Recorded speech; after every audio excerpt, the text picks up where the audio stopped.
Assalamualaikum warahmatullahi wabarakatuh. Kembali lagi di channel Radio Horor. Di kisah kali ini ada sebuah cerita yang ditulis oleh akun Twitter yang bernama @demotion. Dan untuk kisah yang akan saya bawakan kali ini ada sebuah kisah urban legend tentang setan payung hitam. Sebelum kita masuk ke cerita ini, tekan dulu tombol like video ini dan jangan lupa tekan juga tombol subscribe dan nyalakan juga lonceng notifikasinya agar teman-teman tidak ketinggalan cerita-cerita baru dari channel ini. Dan bagi teman-teman yang ingin baca langsung ceritanya, follow juga akun penulis yang nanti linknya akan saya sertakan di kolom deskripsi. Dan seperti apa untuk kisah kali ini? Langsung saja kita simak berikut ini.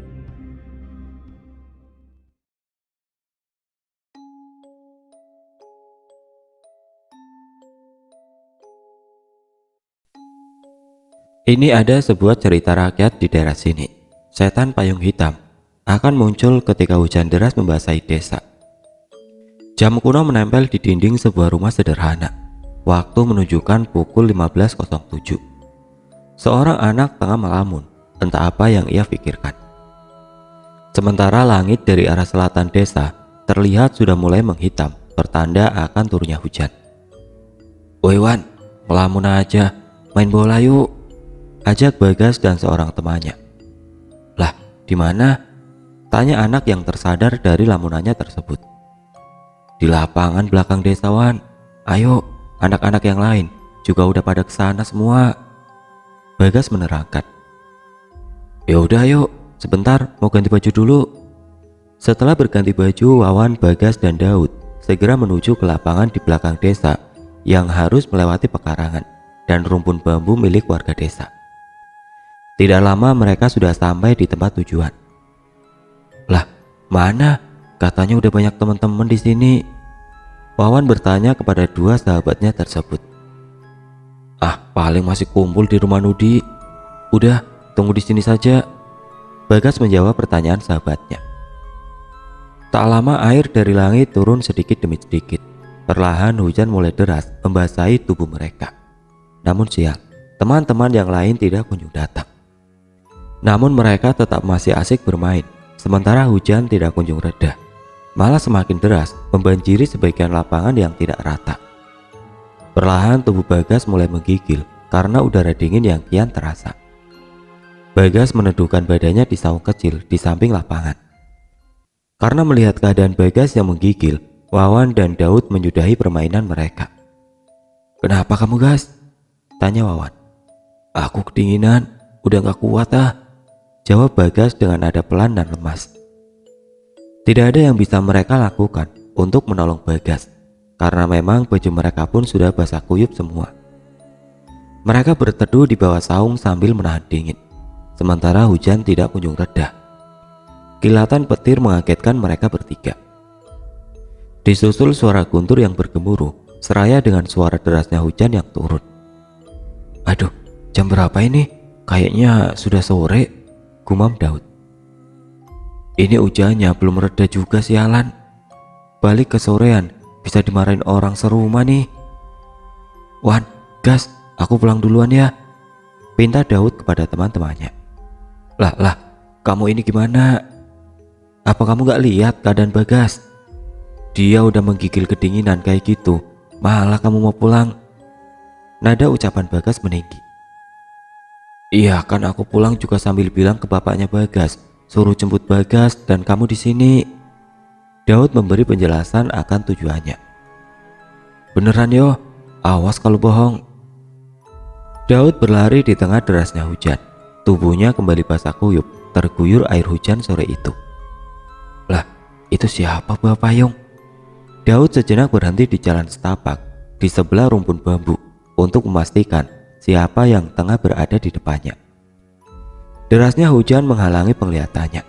Semakin dekat semakin nampak sosok memakai kain setelan hitam seperti jubah tengah berdiri di pinggir jalan di bawah pohon bambu petung. Tangannya memegang sebuah payung hitam besar dan wajahnya menunduk ke bawah. Daud mendekat untuk memastikan. Mungkin itu warga desa lain atau orang tua dari kedua sahabatnya yang ia tinggal di saung pinggir lapangan. Bulu di tangan Daud meremang. Mungkin karena faktor udara dan hujan, pikirnya dalam hati. Semakin dekat, semakin penasaran. Perasaan tidak enak sangat ia rasakan. Daud memutuskan untuk kembali berlari dan tidak menghiraukan sosok tersebut. Sekitar beberapa langkah ketika Daud berlari di depannya. "Mau kemana, nak?" Sosok yang sedari tadi mematung akhirnya mengeluarkan suara. "Mau pulang, Bu." Daud menjawab sambil terus berlari. Namun tiba-tiba Daud terjatuh, padahal ia ingat betul tidak menyandung apapun di kakinya. Tapak. Suara Daud terjatuh di tengah tanah yang becek. Kini sosok itu menoleh, menatap Daud dengan muka yang kosong terbakar. Daud berteriak. Ia merangkak di tanah yang becek. Tiba-tiba sosok tersebut mencengkeram kaki Daud. Ia melempar sosok tersebut dengan patahan ranting pohon dan tanah yang basah, namun semua tidak berarti. Ia terus diseret masuk ke dalam rumpun bambu yang lebat. Lama menunggu, Wawan terlihat gelisah. Bagas masih menahan dingin yang dirasa. Kini bibirnya pucat dan tangannya mulai gemetar karena udara yang semakin menusuk tubuhnya. Hujan tidak kunjung reda, sementara waktu sudah akan berganti ke malam hari. Sekitar pukul 17.15 sore, Wawan mengajak Bagas untuk pulang saja, tidak usah menunggu orang tua mereka menjemput. Apalagi mengharapkan Daud yang mungkin sudah enak terbaring di dalam kamarnya. "Balik aja yuk, Gas. Semprul nih Daud, bohong sama kita. Selamat sendiri saja." Bagas hanya mengangguk tanda mengiyakan.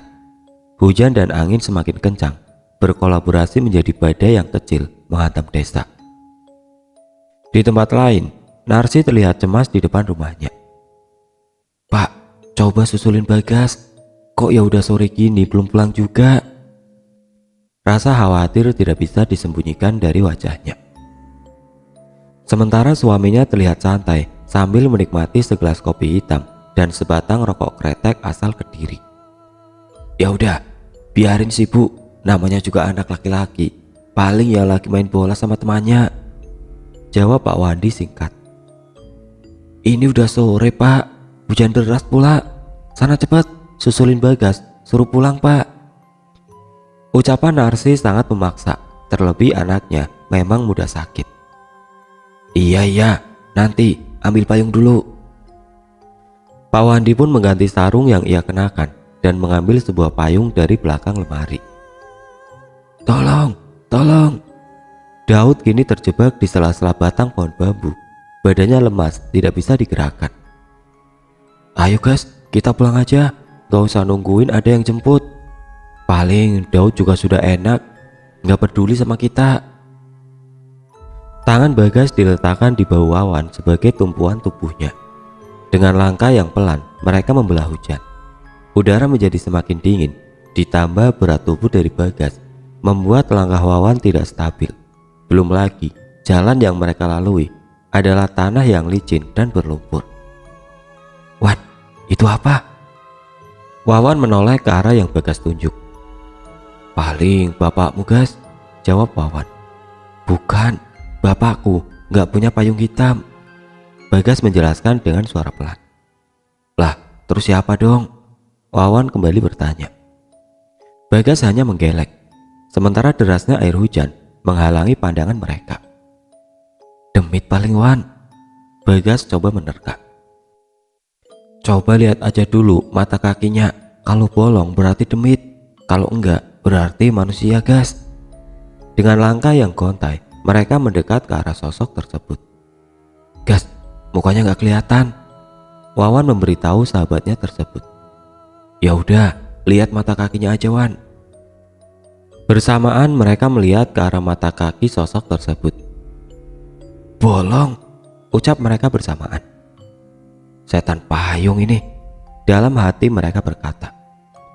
Bukan tanpa sebab, karena di desa ini desas-desus setan payung memang sering terdengar. Ketika turun hujan pada malam hari, setan payung ini lebih sering menunjukkan keberadaannya. Tidak ada wujud pasti dari sosoknya. Kadang hanya berwujud tulang belulang yang membawa payung. Kadang hanya badan tanpa kepala. Kadang juga berbentuk sama seperti manusia, namun dengan payung tertancap di kepalanya. Wajahnya gosong, kulitnya dipenuhi borok dan nanah. Ketika bertemu dengan manusia, maka ia akan bertanya, mau kemana? Ketika ada orang yang menjawabnya, maka sosok tersebut akan menarik dan menyeretnya. Kalaupun ada yang berhasil lolos dari kejaran, maka ia akan hadir dan menemani korbannya selama semalam penuh.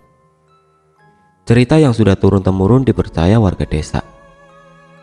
Cara untuk menghindarinya adalah dengan mengumandangkan azan atau tidak menjawab pertanyaan dari sosok tersebut. Wawan mengisyaratkan kepada Bagas untuk menutup mulut. Bagas hanya mengangguk. Sambil membaca doa dalam hati, mereka berjalan dengan tempo yang cepat. Semakin dekat, semakin besar keraguan yang dirasa. Ingin rasanya berlari sekuat tenaga, namun tentu Wawan tidak tega bila harus meninggalkan Bagas. Jantung berdegup begitu kencang, memecah suara di tengah derasnya hujan. Guntur kecil masih menggelegar di atas kepala. Tubuh Wawan terasa panas, panik, dan takut bercampur jadi satu. Hanya Bagas alasannya tetap bersikap tenang. Merem aja Gas, biar aku saja yang melihat jalan. Wawan dan Bagas kini sudah sangat dekat dengan sosok tersebut. Tingginya 2 meter lebih. Hanya dia mematung di pinggir jalan yang sedang mereka lewati. Di tengah derasnya hujan, keringat terasa keluar dari tubuh Wawan. Aneh memang, tapi itulah yang terjadi. Merem Gas, perintah Wawan kepada sahabatnya. Mau kemana nak? Sosok itu bertanya dengan suara serak khas nenek-nenek. Dengan menahan bibirnya agar tidak bersuara dan menjawab pertanyaan dari sosok yang sekarang berada tepat di sampingnya, Wawan dan Bagas berjalan dengan langkah yang begitu berat. Nafas mereka tidak teratur, melawan ketakutan yang mendekap jiwa. Nah, mulut sosok tersebut berucap yang tidak dihiraukan Bagas dan Wawan. Setelah sepersekian detik mereka berlalu dan sosok tersebut hilang. Bagas dan Wawan membuka mata, sedikit lega karena sudah melewatinya. Namun di depan, nampaknya dia kembali menghadang jalan. Gas, gimana ini? Dia muncul lagi di depan. Apa kita muter aja, cari jalan lain aja? Tanya Wawan yang sekarang sudah tidak yakin dengan langkahnya. Terserah kamu aja Wan, aku sudah gak sanggup jalan, jawab Bagas dengan nada melas. Bismillah aja Wan, Bagas meyakinkan. Jalan yang tidak begitu panjang ini terasa berat untuk dilalui, terasa lama untuk dilewati. Dua orang anak setengah matang harus menghadapi ketakutannya. Kresak-kresak. Suara daun bambu bergesekan diterpa angin. Saat melewati sosok tersebut untuk yang kedua kalinya, kilatan petir malah menahan langkahnya. Di saat yang bersamaan, kini sosok setan payung tersebut sudah berada di belakang mereka. Kedua tangan dan jemarinya menempel di pundak Bagas dan Wawan. Jemarinya menari di atas pundak dengan kuku hitam yang panjang dan tajam. Petir menggelegar dengan angkuhnya. Sementara tubuh mematung dengan irama jantung yang menggebu. Kaki gemetar dengan hebatnya. Langkah kaki terasa terpaku ke dalam tanah bercampur lumpur. Ikut saya, suara dari belakang mereka. Sekuat tenaga, Wawan mencoba melangkah. Di gelegar petir yang kedua, Wawan berhasil melangkahkan kakinya, mencoba berjalan, sembari menarik tubuh Bagas. Tolong, tolong. Suara berasal dari rumpun bambu sebelah kanan. Wawan tidak menggubrisnya. Tolong Wan, Bagas, tolong. Suara begitu pilu terdengar dari telinga. Namun lagi-lagi Wawan tidak menghiraukannya. Sementara Bagas hanya tertunduk menutup matanya. Dengan langkah semboyongan dan badan yang kini terasa lemah karena stamina begitu banyak terkuras. Tinggal beberapa langkah lagi sebelum keluar dari pekarangan ini. Namun nampaknya tubuh sudah tidak mau. Wawan jatuh berlutut karena sudah tidak sanggup. Kakinya seakan mati rasa. Telinganya tidak mampu mendengar apapun. Pandangannya kabur. Black. Perlahan semua yang dilihatnya mulai menghitam. Di ujung batas kesadaran, Bagas menampar pipi sebelah kanan Wawan dengan keras. Bangun Wan, teriak Bagas. Bagas merangkul tubuh Wawan, memapa tubuhnya dengan susah payah. Sekarang giliran Bagas yang membopong Wawan. Dengan kaki gemetar, Bagas melangkah sedikit demi sedikit. Dari arah kejauhan, terlihat orang tua Bagas menghampiri. Bagas terlihat lega, sementara bagi Wawan, hanya bayangan hitam dalam pandangannya. Singkat cerita, Wawan sudah berada di dalam kamarnya. Badannya lemes, tubuhnya demam tinggi. Sementara di luar, ayah Daud tengah menanyakan keberadaan anaknya. Ayah Wawan hanya menggeleng, tidak tahu di mana keberadaan Daud. Pak Kirman menanyakan kepada Wawan anaknya. "Wan, Daud kemana?" "Enggak tahu Pak, tadi dia sudah pulang duluan," jawab Wawan dengan suara lemas dan gemetar di bibirnya. Pak Kirman kembali menemui ayah Daud, memberitahu apa yang Wawan katakan. Pak Dikin hanya mengusap wajahnya. Dengan muka cemas, ia berlari menembus hujan menuju rumah Bagas untuk kembali menanyakan keberadaan Daud anaknya. Azan maghrib sudah usai berkumandang ketika Pak Dikin tiba di rumah Bagas. Tak tak tak, suara ketukan pintu. "Punten." Dari balik pintu, Laila yang merupakan ibu Bagas membuka pintu dan mempersilahkan tamunya untuk masuk. "Ngapunten, saya ganggu. Saya mau tahu keberadaan Daud di mana." Pak Dikin menerangkan tujuannya. "Gas, Bagas, kesini nak," perintah Bu Laila kepada anaknya. "Enggak Bu," jawab Bagas dengan berselimutkan sarung, membungkus tubuhnya.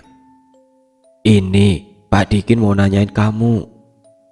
Ketika Pak Dikin menanyakan maksudnya dan lagi hanya jawaban yang sama yang ia dapatkan dari penuturan Bagas, bahwa anaknya sudah pulang duluan. Bingung, heran, gelisah, marah, takut, semua tercampur ke dalam pikiran Pak Dikin. Perasaannya tidak karuan. Semua pertanyaan berkecamuk di kepalanya. Kemana? Di mana? Apa yang terjadi? Sekejap hanya itu yang Pak Dikin pikirkan. Kini hanya satu tujuan, mencari anaknya di jalur yang tadi Daud lewati. Bukan tanpa alasan. Masyarakat di sini percaya jika salah satu anggota keluarga belum pulang tanpa kejelasan hingga larut malam, maka kemungkinan dia diculik setan. Terlebih saat itu memang kejadian anak-anak diculik setan tengah merebak, membuat warga desa resah. Pak Dikin ditemui ayah Wawan, mencoba menyusuri jalur yang anak mereka lewati tadi. Bermodal senter bertenaga batu baterai, ember dan wajan dapur yang telah menghitam, mereka berjalan sembari mengenakan caping di kepala. Mereka berangkat. Air nampak masih menetes dari atas pohon, sisa hujan barusan. Suasana menjadi sangat lembab karena gerimis kecil masih membasahi desa. Ketika sampai di pekarangan, mereka memukul-mukul wajan dan ember yang mereka bawa, sembari meneriakkan nama Daud untuk mencari keberadaannya dan mengusir setan yang membelenggunya. Tradisi tersebut dinamakan Blik-Blik Nek, tradisi untuk mencari mereka yang hilang karena makhluk lain. Semakin masuk ke dalam pekarangan, semakin intens suara pukulan. Fungsinya supaya setan yang mengganggu terusik dan melepaskan belenggunya. "Daud, Daud, Daud." Suara ayahnya yang sedang mencari keberadaan anaknya beradu dengan suara bising pukulan wajan di tengah pekarangan yang gelap dan lembab. Pak Dikin menghentikan langkah Pak Kirman. Suasana mendadak menjadi sunyi, senyap. Begitu hampa terasa. Samar-samar terdengar suara perempuan menangis. Perlahan suaranya semakin keras, semakin lirih terdengar. Pak Dikin menunjuk ke arah rumpun bambu di depannya. Terlihat siluet seseorang tengah berdiri di belakang pohon bambu, namun terlalu tinggi ukurannya. Terlalu mustahil juga jika memang itu adalah manusia. Manusia macam apa yang menangis di tengah pekarangan gelap gulita ini? Man, kayaknya ada orang di belakang pohon bambu, ucap Pak Dikin penuh tanda tanya. Walah, gak mungkin. Paling orang gila. Belum lepas tanda tanya di kedua lelaki parubaya ini, suara tangis tersebut tiba-tiba terhenti. Sunyi senyap kembali terasa. Bulu kuduk mereka meremang. Ketakutan mulai dirasakan. Hal yang wajar untuk manusia. Mereka terus memperhatikan sosoknya yang hanya diam. Lalu tiba-tiba kepala dari sosok tersebut memutar 180 derajat. Menampakkan wajahnya yang kosong, berdarah, penuh borok, dengan mulut terbuka lebar, menampakkan giginya yang runcing dan tajam. Astagfirullah. Sontak Pak Dikin dan Pak Kirman terkejut. Lidah dari sosok tersebut memutar-mutar bak kincir angin. Suara tawanya begitu mengerikan. Parasnya merontokkan keberanian. Bau busuk begitu menusuk hidung. Namun tiba-tiba, kresak. Sosok tersebut terbang begitu cepat, melewati dedaunan rumput bambu. Pak Dikin mengarahkan senternya ke segala arah untuk mencari kemana perginya sosok tersebut. Tentu untuk berjaga-jaga jikalau sosok tersebut menghampiri mereka dari arah belakang. Setelah sekian lama nampak semua baik-baik saja, tidak ada tanda-tanda dari keberadaannya. Namun tiba-tiba suara tangis kembali terdengar, namun nampaknya berbeda. Terdengar tidak asing di telinga. Tolong, Bapak. Pak Dikin paham ini adalah suara anaknya. Segera ia berjalan ke arah sumber suara, namun dengan langkah yang hati-hati untuk memastikan dan berjaga-jaga jikalau setan tersebut melakukan tipu dayanya. Daud menolehkan pandangannya ke belakang ke arah suara langkah kaki yang mendekat. Bapak, teriaknya kepada ayahnya. Daud, alhamdulillah, kamu ketemu. Segera didekap tubuh Daud yang basah dan menggigil. Pak Dikin nampak lega dan senang tidak kepayang mengetahui keberadaan anaknya. Sementara Pak Kirman hanya tersenyum puas. Pak Dikin segera membopong anaknya keluar dari rumput bambu. Singkat cerita, setelah sampai di rumahnya, Daud direbahkan di kamarnya. Para warga berkerumun untuk melihat kondisinya. Nampak ramai di luar, sementara Daud hanya terbaring lemas di kamarnya. Perlahan warga mulai membubarkan dirinya.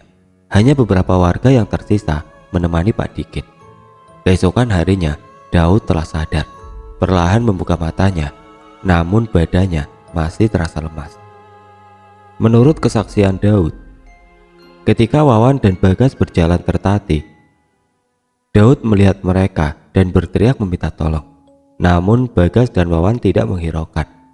Makhluk tersebut menyeret tubuh Daud ke dalam rumpun bambu. Daud begitu ketakutan, menangis di tengah hujan, sementara makhluk tersebut hanya membelakanginya dan tidak mencelakainya lebih jauh.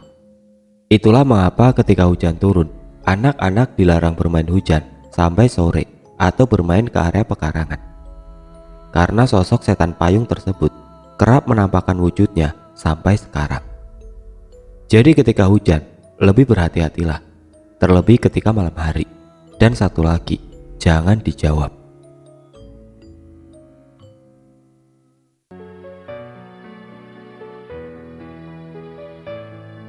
Oke teman-teman, seperti itulah akhir dari kisah ini. Semoga apa yang sudah saya sampaikan dalam kisah ini dapat dijadikan pelajaran untuk kita semua. Dan bagi teman-teman yang baru bergabung, jangan lupa untuk like, komen, share, serta subscribe channel ini. Dan nantikan kisah-kisah horor berikutnya tetap di channel Radio Horor. Wassalamualaikum warahmatullahi wabarakatuh.